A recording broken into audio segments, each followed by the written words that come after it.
Alrighty, so in this video, actually, I'm going to do examples 3 and 4.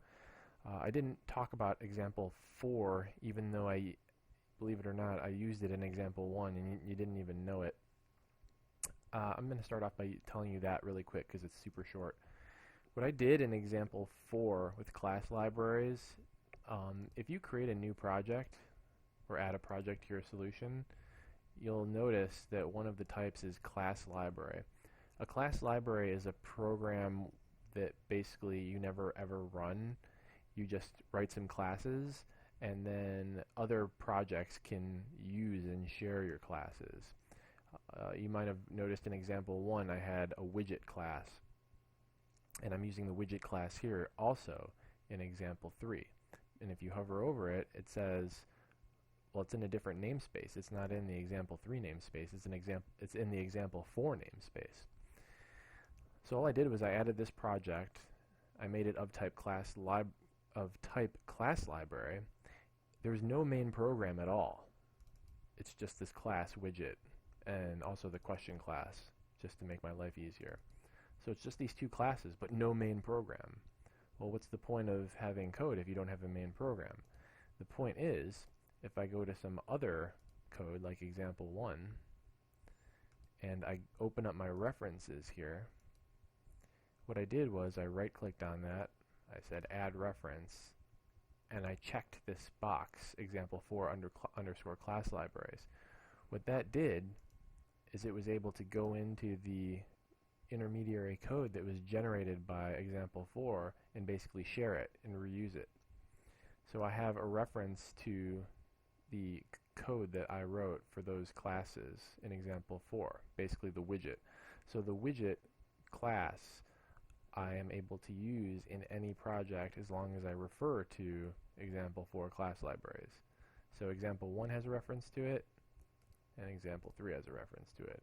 Boom, boom. Therefore, both those projects can use the widget, even though they don't have the code for the widget. So that's pretty cool. If you have multiple projects that share the same code, you can put them in a class library. So with that out of the way, this is some very short code here. We already know arrays and loops now. So I have a very simple program here where I ask the user, I say, how many items do you want to add? And then I have a count. And I create an array of widgets depending on what the user's input is. So remember before we just put a 3 here and we said give me 3 widgets. But now, depending on what the user says, I can have 7 widgets, 21 widgets, I can have 1,000 widgets. So this array, I have no idea how big the array is going to be. It's not known at compile time. So I will not know how big this array is until the user answers this question and this line of code gets executed to allocate enough memory for that array based on the user's answer. So this is pretty cool. And this is dynamic memory allocation once again. So now, whereas before we went through an array one piece at a time, we said go to the 0th position, the 1st position, the 2nd position, the 3rd position, and it was very, very tedious, but it wasn't that bad. But what if the user says I want 57 widgets, right? I can't have 57 lines of code that are, is going to instantiate an object and then set a bunch of values. Not only would that be tedious, but it's also impossible in this case. I can't write the code for it because I have no idea what the count is. So that is how basically loops and arrays go hand in hand, is that I can write a loop, and again, this is the same exact loop that I've been using in the past. The only difference is instead of the number 10, I used items.length, which is the number of arrays. I'm sorry, the number of items in the array. And that number is going to be the same number as count. The only reason I didn't say count is because I wanted to remind you that all arrays can tell you what their length property is. So I could replace items.length with count. They're both the same number. It doesn't really matter. But so if there's 25 widgets, if the user typed in 25 and I created an array of size 25, then items.length is going to be 25, and this loop is going to happen 25 times. So what's going to happen, and this is the really cool part, is that it's going to use I to access the current position in the array and say, okay, current position in the array, I'm going to instantiate a widget, I'm going to set your description or your ID, and I'm going to set your description. So that's 3 lines of code, but if the user types in the number 25 and this loop executes 25 times, then that's actually 75 lines of code that's going to happen based on this loop, or 75 instructions. And remember, according to that right there, every time we iterate through the loop, I is going to increase. So the first time, for the first 3 instructions, I is going to be 0. So it's going to say item sub 1, you're a new widget, set your ID, set your description. Then it's going to hit the end of the loop, and I is going to increment. It's going to go back up to the top, check the condition. It's going to say it now is 1 less than 25 or whatever. It'll say no. It'll come in here, and now it'll say, now array position 1. Create yourself a new object, set the ID, set the description. Then it'll loop. It'll say item sub 2. It's going to keep going up and up and up. It's going to say item sub 2, give me a new widget and set your stuff. Item sub 3, give me a new widget and set your stuff. So the combination of this for loop and having that I variable, we can use I to keep indexing a different position in the array at each iteration of the loop. And that's where the power and the synergy of loops and arrays come together. So I'll demonstrate this for you in debug mode. So I'm going to say, I'll just say 5, just so that we can actually see what's going on here without needing too much space. So right now I have, what have I done? Actually, let me scroll up a little bit. So I got the 5, count is 5, it created items, but remember, creating the memory for them just gives me 5 nulls. So if I expand that, I have null, null, null, null, null. So that's fine. So now we're entering the loop, and notice we have the local variable I, which is local to the for loop. So we declared it. The next thing it's going to do is check the condition. So it's checking to see if I is less than items.length, and items.length is 5, and I is 0. So 0 is less than 5, so it's going to continue into the block of the for loop. So remember, I is 0 at this point. You can see it right there in the locals, or you can hover over I up here and see that it's 0. So these 3 lines of code are all referring to the first position in the array, the 0th position. So the 0th position in the array gets a new widget, as we can see just happened right there. And it gets an ID based on what the user types in. I'll just type item number 100. And now it's going to get a description, which is item 100.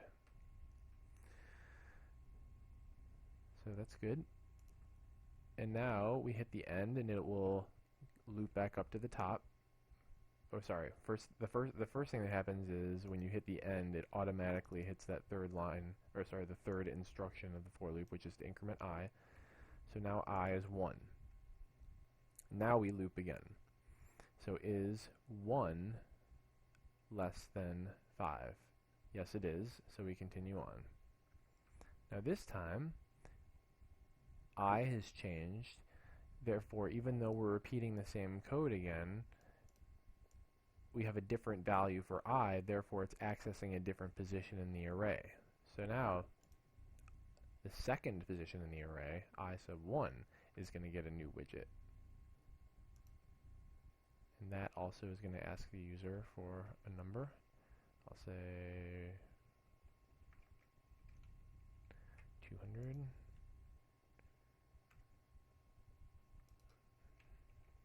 Item 200. So as you can see, even though we're repeating the same code, we're accessing a different position in the array, therefore we're getting a different behavior. So this null now, the third time through, is going to get created, and now we have our third widget. So I'm going to take that off, and I'm going to just let it continue until the end. 300 item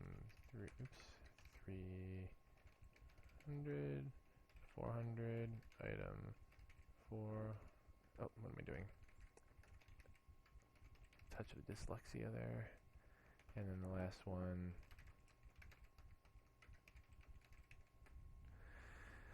So the reason the loop ended now is because I got to the point where it was equal to 5, and this condition became false. Is 5 less than 5?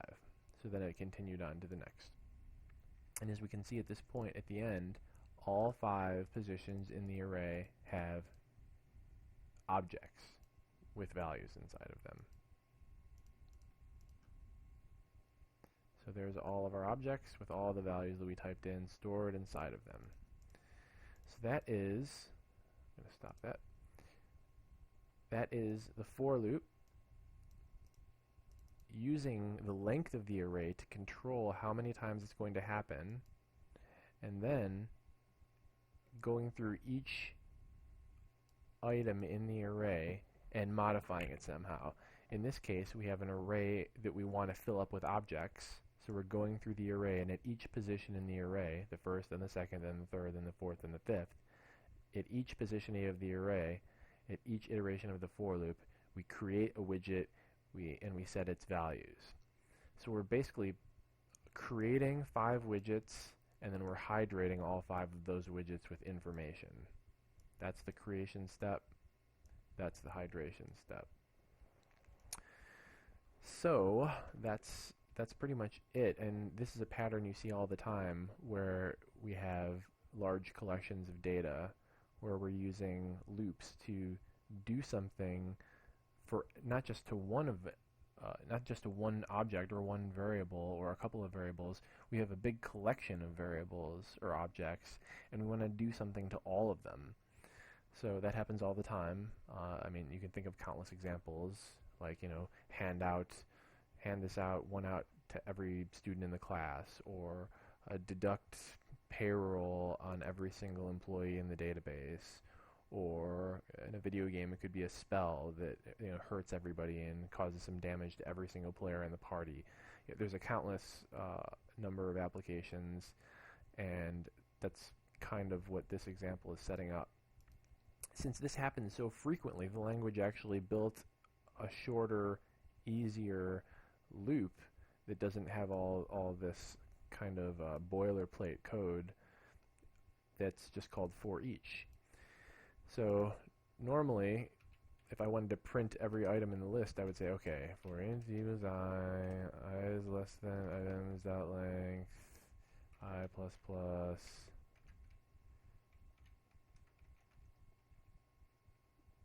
item sub I dot print. So as a programmer, I know this is a boilerplate for loop, and in English this reads print every item in the list. So that's, I mean, it's easy for me to read, it's easier for programmers to read, but it's not as easy as this. So this is a for each statement, and anytime you have an array or a collection of items, in this case we have our array, you can use this syntax, for each. So you have, and this is kind of like a local variable declaration. So for each, and this is, so if the type of the array is widget, because items is an array of widgets, you basically have to provide the single type of each item in the array, followed by a local variable name for each single item, so that you can refer to each one. So it usually reads something like this: for each item in items, or for each player in players. But the important part is that you follow the syntax. It's got to be the correct type, then just any variable name for the singular item, the keyword in, and then the collection or array that you're doing it. And then you can simply say item.print. So that reads a lot easier. For each item in items, print the item. That's how before all the stuff that we were typing in was printing out to the screen. And that is the end of that. So I do want to kind of point out a couple of things that we might not get to in the class, but I want you to know for the future. First of all, every language is different, and every language pretty much has loops. For loops, while loops, for each loops. I mean, you kind of, well, you not kind of, you definitely forget which languages have what kind of loops and what the syntax is for them. But in general, a loop is a loop. You want to understand that all you're really doing is you're repeating the same block of instructions conditionally. You do repetition until you reach a condition to stop. So they're all different forms and flavors of the same exact mechanism, which is repetition. Loops are all about repetition. Anytime you need to do a block of code multiple times, a loop is what you want to do. Anytime something needs to happen either a certain number of times or an uncertain amount of times until a certain condition is met, that's what a loop is for. So it's not really all that important that the syntax is memorized completely, because those types of things can be Googled and remembered and forgot again and then remembered again. But the important thing to understand is that the primary mechanism of a loop is either to do something a certain number of times, or repeat something until a condition is met, or perform some type of transformation or alteration to every element of a collection. Those are the most often use cases for arrays. The second and last thing that I want to point out, which I'm going to address in the last video, is I want you to remember that arrays by themselves, when you allocate memory for them, that is a hard number. So if the user in this case typed in 10, and I create memory for 10 spaces in the array, and then I proceed to create 10 objects and point each position in the array to all of those objects, I can't all of a sudden come around and say, hey, I want to add an 11th object and just tack it on to the end of the array. So it's not that easy. If I wanted to take a smaller array and add more spaces onto the end, more memory to it, and not destroy the values that I already had in. So for example, if I had a list which was an array of integers equals new int, and there was only room for 2 numbers, and I said list sub 0 equals 101 and list sub 1 equals 102. And what's wrong with that?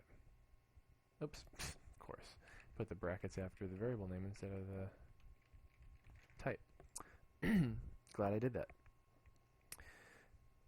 So if I decided that I wanted all of a sudden to say list sub 2 equals 103 or whatever and have that work, the only way for me to do that is to make the list bigger. I can't, and if I say list equals new int 3, as you can guess, I'm going to lose those values. The values that were previously there are going to get blown away, because I'm taking the list and I'm pointing it at completely new memory. So I want you to understand that if you wanted to do this, you would have to write code to not only create a bigger array and then put your new value in at the end, but you would also have to write code to go back and basically copy the values that you had before into the new array. And you can't even use the same array because, of course, the moment you do that line of code, all the values are gone and inaccessible. So you would have to have like a new copy array.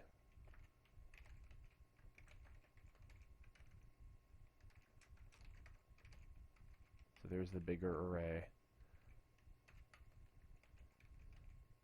So in the bigger array, you now can put the other value in, but now you would have to go back and basically put the old values from the old list in there.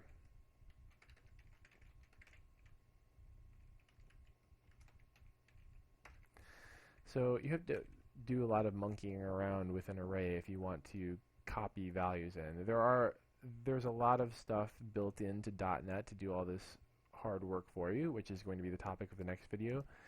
But I really just wanted to point out that all by itself, and especially back in the days before languages were so where languages came out of the box with all this code to do all the heavy lifting for you, arrays are basically non-tricked out types where you really just have this list of values that are in an ordered state, and you need something that is more versatile if you want to do things like inserts or resize the array and make them bigger. These are questions that you have to basically work through for each independent language. If you want to say, this is just an array, what is it capable of? What do arrays come with out of the box? So understand that really arrays are the simplest form in C# of aggregating data. And that's a good thing because it's minimalistic. You're saying, I don't want any bells and whistles, I don't need a bunch of helper methods, I really just want to put three things and stick them together in one variable. So the point I'm trying to make is that if you have a complicated data set and need to be monkeying around with it, adding things to it, removing things from it, and that type of thing, then you probably want something a little bit more robust than an array. But an array is a great way of minimalistically storing and aggregating data. Like I said, if you just want three things that are always stuck together at the hip and you just want to pass them around as a list, then an array is great for that. You can iterate through it with the loop, and you can check for its length, and it's pretty much just a very simple way of keeping track of related information. So in the next video, I'm going to just kind of hint at some of the other stuff that they have in .NET to help out with some of those more complex situations. And then that will basically conclude the first semester of Introduction to C#. Everything beyond that, I usually teach in my second semester class. So with that, I will get to this, and I guess that will maybe be the last video of the class. We'll see. Alright, so I'm going to start that now.